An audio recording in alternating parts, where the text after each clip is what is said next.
we still enjoying what's left of the good stuff in our system? Yeah, Daddy, they gave me the good stuff at the vet today.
Well, hey guys, got a lot done today. First off, Honey's back from the vet. She's fine. She's still doped up, as you could tell. And you want to see something funny? That's a basically drunken cat. Anyway, she probably won't get near us the next 3 days after this. But, you know, such is the life of being a household apex predator. Secondly, don't forget live stream tomorrow night, 7 p.m. East Coast time. I need to contact TD. By the way, he sent me a t-shirt which Kelly designed that I'm going to wear tomorrow night, so you'll have to wait till tomorrow to see it, and I believe it's available on his website. So what did we do today? Well, we had a lot of successes and failures. Salvaged the PT boat that Tamiya Red was finally on there thick enough to give a smooth coat, and taped it off, shot the green, and it's looking pretty good. I just pretty much had to detail a few little details on it and decal it, and it'll be done. So, and I fixed that missing rudder. That's a weakness in the design. They should have a more substantial point for that pin for that rudder. But anyway, small complaint. You know, it's an old molding. Anyway, so what next? I got to work on so many things today. Got a lot done, but some success and some not. The PT bow went well.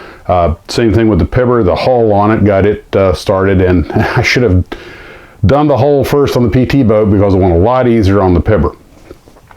When I decided to go ahead and get a lot of these projects that have been sort of backed up, sitting on the shelf for a long time, started working on the Sweepy, and it's the little ones, the simple ones that are problematic.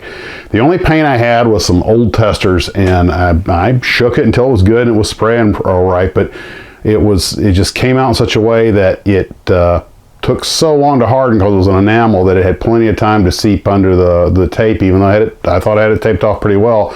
So there was a lot of cleanup. When I was throwing the tape away, apparently it stuck to a couple of small parts which went with it. I should have just taken everything off. It would have been so much easier because I wound up breaking off one tail, one landing gear, one wheel, and had to remove the prop. Oh, I should have just done this before I started. But what I was amazed is the old decals were perfectly good. These things, this is an old Olin kit. I mean, those decals, it was Vagasso repop, but still, what, the 60s, 70s? I mean, those decals had to be 40, 50 years old, and they still work perfectly. Really impressed by that. The airplane looks like absolute crap, not only because it's a very basic kit, but it just didn't work, and I just kind of lost interest in it. So, I mean, I'm going to go ahead and finish it, but it's, you know, there are some kits that your mojo just doesn't work with. So on the flip side, though, the Faller helicopter was looking really nice, and I taped it off with the good Tamiya tape and shot clear coat on it to give a seal, and then shot the red stripes because the decals are too old to be of any use. So I decided to paint the red stripe on it, and I wound up getting a rough edge that needed some work, some cleanup afterwards, and then I realized that it was because it has little rivets on it, and of course, no matter how well you seal it, anything that sticks up like that's going to provide an intrusion, a place for the paint to go, and that red paint is so thin and capillaries in anywhere. It's nice paint, but there's it really requires a good seal and a lot of light coats, because just like, well, we talked about that yesterday. Speaking of which, I started on the Stinson. Now I taped off, since I shot the entire Stinson in black with a plan of taping off the windows, which I did. I marked them off, and then again, something I should have done before I built the model. I sort of kept changing the plans on this thing, and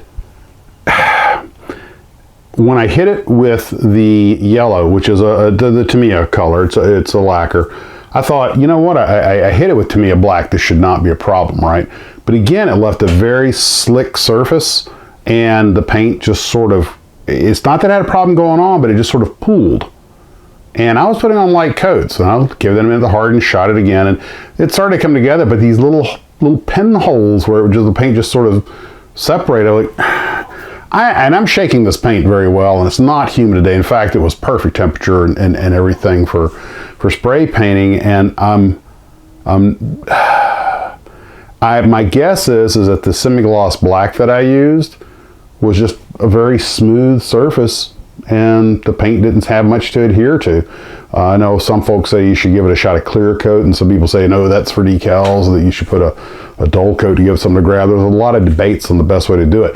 Now, if there's anything like the PT boat, the second coats will cover all that up. One thing about these Tamiya paints, they're definitely multi-coat paints. They're not something, if you try to just spray a heavy coat on, it'll be just like water. And in fact, it's pretty much got about that consistency. So I also got a lot of work done on the watercraft display video. Just getting ahead, because it's turning into, we've had almost 200 pictures altogether. It's really turning into something, guys. You're doing great work too. Also work on another viewers build, which I might get together soon, because I'm getting enough pictures for that. And already pictures for the airliner build and the Canadian build are already rolling in. So I have so much work to do to keep up with everything. Tomorrow I'd like to get on the Gafir. I did put the cockpit in it. I put a pilot in it and everything. Got the cockpit sealed. But tomorrow I'd like to tape it off, prime it, and paint it. The Kong's Thronester is finished. It came out okay. There were no problems there that weren't self-inflicted. We talked about the paints yesterday, but everything else went pretty smoothly. And the only thing I had to do was, don't know why, I put everything was right, but when I put Kong himself in, and that little red steering wheel goes under his fingers, he wouldn't sit down. It was just a little too long, so I had to snip the end off of it and put it back in, and then everything fit fine. That was the only part I had any trouble with. Don't know why, but again, you know, fun little kit. Got him up there with the other wacky character sitting there getting ready to do a drag race. So him and Freddie Flameout can, you know, see who can get to the finish line first. Now, that takes care of most of the day's work. We got the sweepy, the repairs, hardening. We got, oh yeah, with the Faller helicopter, I was this close to being done. I decided to dirty up and weather it some, because a lot of these helicopters, they're run day in, day out, and I've been around helicopters in the Army and everything, and except for a few corporate jobs that just get pampered, it's really hard to keep a working helicopter clean, or an airliner, any working piece of machinery. And I just thought, since it does have a lot of detail, that I would just dirty it up a little bit, and I kind of like the way it looks. But when I was putting the second to last rotor blade in place, between the mast, the rotor hub, and the rotor itself, it's a very thin scale piece of plastic, and I pushed just a little too hard, snapped. So I've got that hardening. Once that's done, I'll pop it in, it'll be done. But I went ahead and took a couple of photos using the other rotor, and you know, just give you an idea what it looks like. And you know, it is what it is. Faller was never known for making hyper detailed kits, but there you go. So we got Sweepy on the way. We got the Faller helicopter on the way. We got Kong's Thronester finished. We got the PT boat on the way. We got the Pibber started. And wow, I've been a busy little boy, haven't I? One other thing, and I'll let you guys go. You know, I'm doing Patton's Power Wagon for the Tom Daniel inspired build, and I had that Bugatti and the half track, but as somebody warned me, the half track's 135 and the Bugatti's 124, and I'm not sure how I'm going to make this work. I do know I want to make it a tracked vehicle, a half track type vehicle like Rommel's Rod. And the Bugatti's the right size, because Rommel's Rod, I think, is a 124 scale. So the Bugatti's actually closer to scale. So the half track, I'm still trying. I'm not sure what I'm going to do yet. I may wind up just stealing the tracks off of it. I might look for some kind of track assembly in 124 or something. But it's the stuff's going to be, the 50 caliber is going to wind up being 30 calibers at that scale, because I was going to put the 50s up on the fenders, kind of like, if you guys remember the Red Baron car had the Spandau's on it. Something kind of a little homage to that. But there'll be 30 calibers if they go on a 124 scale car, which isn't a big deal. But I'm going to have to cogitate on it, and that's why I'm getting an early start. And might be doing more scratch building than I expected. So guys, that's where we're at for tonight. Hope to see everybody at the live stream. Got a lot of things, written down a lot of notes, a lot of stuff to talk about, including whatever I get done tomorrow. And guys, that's it for tonight. Hope to see you at the live stream. As always, model on.